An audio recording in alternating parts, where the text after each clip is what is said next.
आप सभी। मैं आशा करती हूँ सभी लोग स्वस्थ और प्रसन्न होंगे।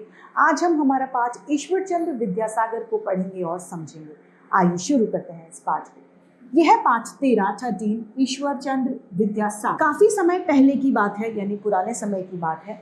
कोलकाता शहर के पास निकट एक सवारी गाड़ी चुप चुप करती हुई खाली प्लेटफॉर्म पर आकर रुक गई। यानी सवारी गाड़ी यानी पैसेंजर ट्रेन जो होती है, जिसमें पैसेंजर यात्री बैठकर जाते हैं, वो गाड़ी वहां पर आके रुक जाती है। सूट वूट पहने हुए एक युवक यानी एक आदमी डिब्बे के दरवाजे पर आकर खड़ा होता है। उसके हाथ में एक छोटा सा सूटकेस था।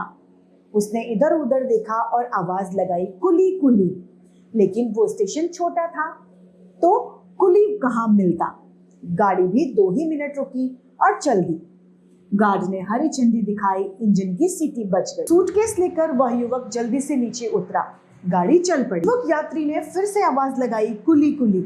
मगर छोटे से स्टेशन पर कुली कहाँ था।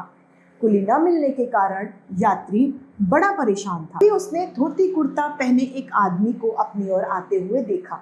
जब वह आदमी पास आया तो यात्री ने उससे पूछा, क्या यहाँ कुली नहीं है? बड़ा अजीब स्टेशन है, एक कुली तक नहीं। अब मेरा सामान कौन उठाएगा? धोती कुर्ते पहने व्यक्ति ने यात्री को ध्यान से देखा, फिर कहा, कुली तो यहाँ नहीं मिलेगा बाबू साहब, पर चलिए मैं आपका सामान ले चलता हूँ। जल्दी चलो, मुझे पहले ही बहुत देर हो चुकी है। यह लो सूटकेस पकड़ो।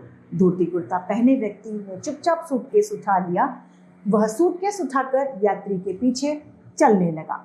स्टेशन से बाहर आकर उस व्यक्ति ने यात्री से पूछा, लगता है आप यहाँ पहली बार आए हैं? हाँ, मैं यहाँ पहली बार आया हूँ। मैं यहाँ एक सज्जन से मिलने आया हूँ, यात्री ने जवाब दिया।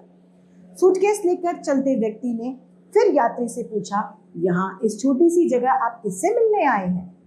यात्री ने उत्तर दिया, ईश्वर चंद्र विद्यासागर से। क्या तुम उन्हें जानते हो? मुझे उनसे बहुत जरूरी काम है। क्या उनका घर देखा है? हाँ, जानता हूँ, यही पास में ही रहते हैं। चलिए मैं आपको उनके घर पहुंचा दूं। व्यक्ति ने धीरे से जवाब दिया। दोनों थोड़ी दूर पर बने एक छोटे से मकान में पहुंचे। धोती कुर्ता पहने व्यक्ति ने सूटकेस एक और रख दिया। एक कुर्सी युवक को बढ़ाई और कहा, बैठिए, कहिए क्या काम है आपको मुझसे? मैं ही ईश्वर चंद्र विद्यासागर हूँ।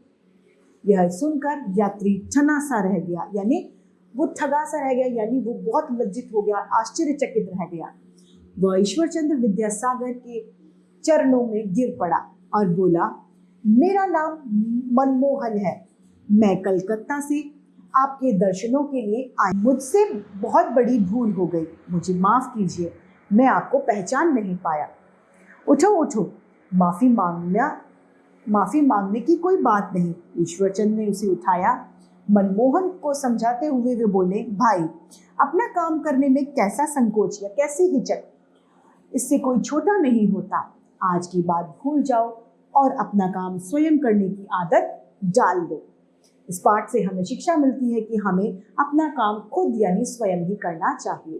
तो इसी के साथ ये पाठ समाप्त होता है और उम्मीद करती हूँ सभी को समझ में आया होगा। आज के लिए इतना ही, फिर मिलते हैं। धन्यवाद।